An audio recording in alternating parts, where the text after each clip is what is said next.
Welcome, my dear friends. This is Moid Khan, a digital network marketing professional. दोस्तों, आज का जो टॉपिक है वो डायरेक्ट सेलिंग गाइडलाइन और डायरेक्ट सेलिंग रूल 2021 जो भारत सरकार द्वारा लागू किया गया है, इन दोनों में क्या डिफरेंस है, इसके बारे में हम लोग इस वीडियो के अंदर डिस्कस करने वाले हैं। माय डियर फ्रेंड्स, जब से भारत सरकार द्वारा डायरेक्ट सेलिंग रूल्स लागू किया गया है, तब से लोगों के मन में अलग अलग तरीके के क्वेरीज़ हैं, क्वेश्चंस हैं और बहुत सारे लोगों के मन में कुछ डाउट्स हैं। तो उन सवालों को लेकर के जो लोगों के मन में उठ रहे हैं, उन सवालों को लेकर के एक पूरी की पूरी सीरीज़ में बना रहा हूँ। डायरेक्ट सेलिंग गाइडलाइंस से रिलेटेड इस यूट्यूब के माध्यम से आप लोगों को सही जानकारी पहुँचाने का काम कर रहा हूँ। बहुत सारे लोगों ने मेरे से डायरेक्टली, जो मेरी टीम में हैं, जो मेरे साथ कनेक्टेड हैं सोशल मीडिया पर, उन्होंने मेरे से अलग अलग माध्यम से बहुत सारे सवाल पूछे हैं। उनमें से एक सवाल है, डायरेक्ट सेलिंग गाइडलाइन और डायरेक्ट सेलिंग रूल में क्या फ़र्क है, क्यों भारत सरकार को डायरेक्ट सेलिंग रूल्स लागू करने पड़े। और ये सवाल लोगों के मन में उठना जायज़ भी है दोस्तों, क्योंकि साल 2016-17 में भारत सरकार द्वारा ऑलरेडी डायरेक्ट सेलिंग इंडस्ट्री को लेकर के भारत के अंदर गाइडलाइन जारी कर दी गई थी। तो अब डायरेक्ट सेलिंग से रिलेटेड रूल्स को लागू करने की क्या ज़रूरत पड़ गई, राइट। तो बहुत सारे सवाल लोगों के मन में हैं, तो इससे रिलेटेड बात करने वाला हूँ।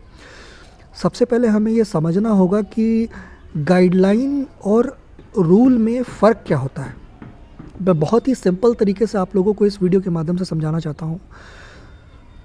मान लेते किसी भी काम को सरकार द्वारा किसी भी इंडस्ट्री को लेकर के, किसी भी काम को लेकर के यदि कोई गाइडलाइन जारी करी जाती है, तो उसका मतलब ये होता है कि अब आपको उस काम से रिलेटेड, उस इंडस्ट्री से रिलेटेड एक रोड मैप आपको दे दिया जाता है, एक रास्ता आपको दे दिया जाता है, एक सेट ऑफ लिस्ट आपको दे दी जाती है कि क्या आपको करना है इस इंडस्ट्री से रिलेटेड और क्या आपको नहीं करना है, किन चीज़ों का आपको ध्यान रखना है और किन चीज़ों से आपको बचना है और किन चीज़ों को आपको फॉलो करना है। ये सारी लिस्ट आपको दे दी जाती है गाइडलाइन के अंदर, और आपकी ये जिम्मेदारी बनती है कि आप उस गाइडलाइन को फॉलो करें यदि आप भारत सरकार की गाइडलाइन के अंतर्गत अपना काम करना चाहते हैं। इन्हीं गाइडलाइंस को यदि सख्ती से लागू करना होता है तो सरकार द्वारा इन गाइडलाइंस को रूल्स में तब्दील कर दिया जाता है। अब जब ये गाइडलाइन रूल्स में तब्दील हो जाती हैं तो हमारा और एज अ सिटीज़न हम सभी का ये उत्तरदायित्व बनता है, हमारी ये जिम्मेदारी बनती है कि हमें इन रूल्स को फॉलो करना ही करना है। यदि हम इन रूल्स को फॉलो नहीं करेंगे तो हमारे ऊपर कानूनी कार्यवाही की जा सकती है। मैं आपको बता देना चाहता हूँ कि रूल्स से एक स्टेप आगे आता है एक्ट, यानी कानून। और यदि इस रूल को सरकार द्वारा कानून में कन्वर्ट कर दिया जाता है, परिवर्तित कर दिया जाता है, तो माय डियर फ्रेंड्स, हमें इन नियमों को, इन कानूनों को फॉलो करना ही करना है, मानना ही मानना है, चाहे कुछ भी हो जाए। और यदि हम इन कानूनों का उल्लंघन करते हैं तो हमारे ऊपर कानूनी कार्रवाई होगी, जेल हो सकती है और जुर्माना भी दिया जा सकता है। उदाहरण के तौर पर, जिस वक्त कोविड सिचुएशन चल रही थी, सर्वप्रथम भारत सरकार द्वारा कोविड से बचने के लिए गाइडलाइन जारी करी गई थी, राइट, कि कोविड से बचने के लिए आपको ये स्टेप्स लेने होंगे, ये प्रिकॉशंस लेने चाहिए।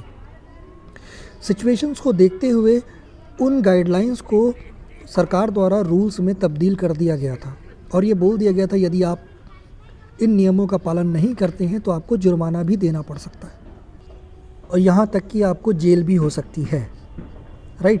तो आई होप कि अब आपको समझ में आ गया होगा कि क्या डिफरेंस होता है गाइडलाइन में, रूल्स में और एक्ट यानी कानून में।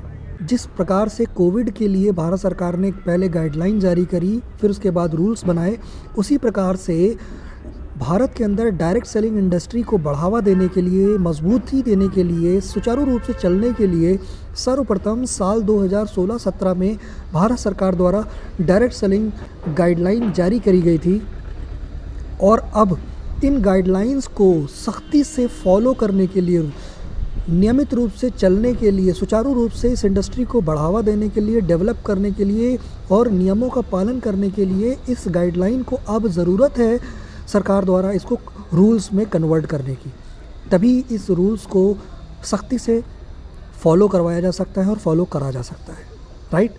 इसीलिए 28 दिसंबर 2021 को भारत सरकार द्वारा इन्हीं गाइडलाइंस को रूल्स में कन्वर्ट कर दिया गया है और इसके साथ साथ कुछ और भी अधिनियम इसमें ऐड करे गए हैं जो कि भारत के अंदर डायरेक्ट सेलिंग इंडस्ट्रीज़ को डेवलप करने के लिए बहुत ही ज़बरदस्त सपोर्ट करने वाले हैं, बढ़ावा देने वाले हैं। भारत सरकार द्वारा डायरेक्ट सेलिंग इंडस्ट्रीज़ के फेवर में ये बहुत ही बड़ा और ऐतिहासिक फ़ैसला लिया गया है और इस फैसले को हम सभी तहे दिल से सम्मान करते हैं और बेहद खुशी से मैं ये कहना चाहता हूँ, बहुत ज़िम्मेदारी के साथ ये कहना चाहता हूँ कि भारत के अंदर अब डायरेक्ट सेलिंग इंडस्ट्री की जो रूप है, जो आकार है, जो ऑरा है, वो बहुत बढ़ने वाला है, बहुत ऊंचा जाने वाला है। तो wish you all the best.